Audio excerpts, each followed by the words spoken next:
télévision. Bienvenue à tous dans ce bulletin d'information sur nos antennes. Les députés nationaux du Nord Kivu se sont exprimés sur les combats entre les FARDC et les rebelles de 1-23. Il dénonce ces actions qui mettent en péril l'intégrité territoriale et la souveraineté nationale ainsi que la paix et la sécurité internationale dans la région. Face à cette situation, demandons au gouvernement de saisir urgemment le Conseil de sécurité des Nations Unies, le Conseil de paix et de sécurité de l'Union africaine ainsi que les différents mécanismes sous-régionaux afin de trouver des solutions qui s'imposent et de déclarer le 1-23 comme groupe terroriste. À l'instar des ADF ont-ils déclaré ce jeudi 26 mai.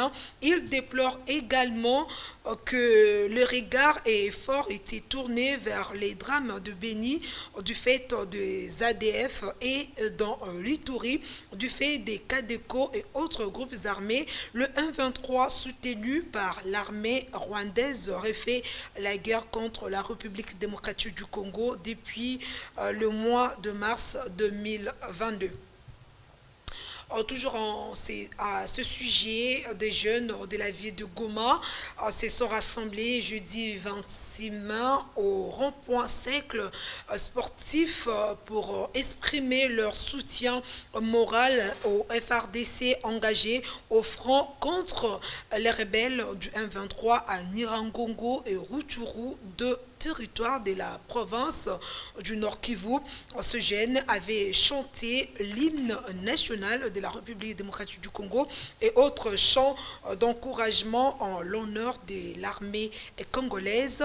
La dite action rentre dans le cadre de la campagne Bendel et Koyate qui vise à encourager les FRDC et désormais tous les jours, les jeunes à partir de 12 heures se réuniront à ce rond-point situé à quelques mètres de la 34e région militaire pour exprimer leur soutien aux militaires congolais. Direction Assemblée nationale, les congrès devant aboutir à la désignation du juge à la Cour constitutionnelle pour la composante Parlement devant remplacer le juge Polycarpe Mongoulou, décédé au mois d'avril dernier, aura finalement lieu ce vendredi 27 mai, ce après un premier report intervenu lundi dernier. C'est le président Modeste Bati Lukwebo qui l'a annoncé lors de la plénière de jeudi 26 mai. Et on rappelle, bien avant cette annonce, les deux présidents, à savoir Batilou Kwebo et Christophe Mbosso-Kodia, se sont déchirés sur la procédure devant conduire à la désignation du successeur du juge Polycarpe Mongoulou. Le Sénat avait choisi plutôt son candidat en la personne du sénateur Louis Mbonga Magalou, mais du côté Assemblée nationale, c'est le député national Louis Mondolé qui a été choisi. Autre titre à présent, le Premier ministre Jean-Michel Samalou Kondé a présidé ce jeudi 26 mai en la salle Panorama du fleuve Congo hôtel l'ouverture de la cérémonie solennelle des travaux de la 39e session du Conseil de ministres du Conseil africain et malgache pour l'enseignement supérieur placé sous le haut patronage du président de la République Félix-Antoine Tshisekedi. Cette réunion s'organise chaque année dans un pays bien déterminé. Ainsi, pour l'organisation de la 39e session ordinaire, le choix a été porté sur la République démocratique du Congo. Et ces assises regroupent les ministres de la recherche scientifique et de l'enseignement supérieur et universitaire des pays membres du CAMES et des experts. Elles se tiennent du 26 au 27 mai 2022. On écoute le Premier ministre dans cet extrait choisi par notre rédaction.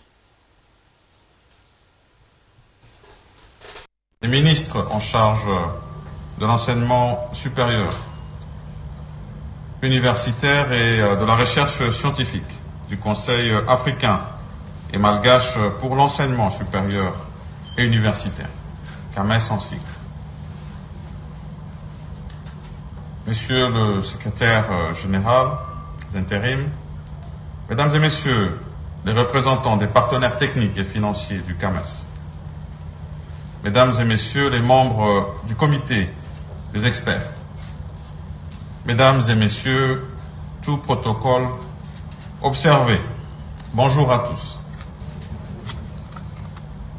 Dans le cadre du programme d'action du gouvernement de la République démocratique du Congo pour la période 2021-2023, élaboré conformément à la vision politique du président de la République, son Excellence Félix-Antoine Tshisekedi Tshilombo, chef de l'État, nous avions préconisé des mesures et stratégies en vue de la construction d'un Congo fort, prospère et solidaire. Le but de notre action est l'atteinte des objectifs du développement national. Ce développement.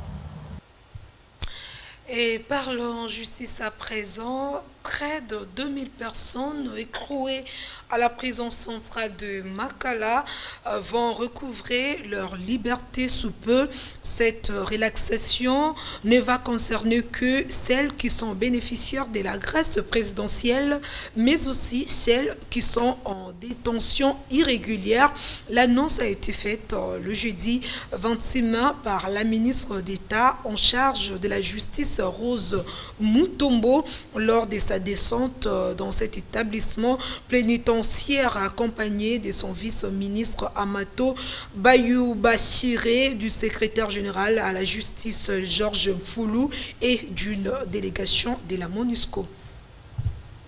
Et prenons ce sujet avant de nous séparer. Les travaux du Forum sur la paix et la cohésion nationale du Kasaï et Kasaï central se sont clôturés ce jeudi 26 mai à Kinshasa. Durant ces assises, les autorités provinciales, nationales ainsi que les leaders de deux provinces ont échangé sur les résultats de la cartographie du plan d'action de la gouvernance et de la paix.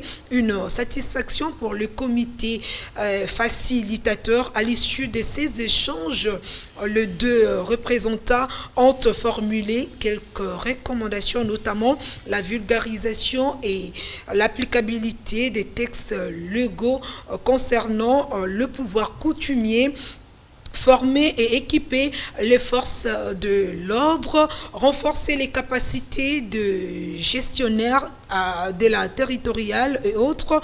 Ces échanges ont démontré que les problèmes de conflit entre les deux communautés s'imposaient à 4 niveaux liés à l'accès de l'exploitation des terres, du pouvoir coutumier, aux problèmes intercommunautaires et aux problèmes transfrontaliers. Voilà, c'est tout pour ce bulletin d'information. À vous qui l'avez suivi, je vous dis merci et bonne suite des programmes sur nos antennes. Au revoir.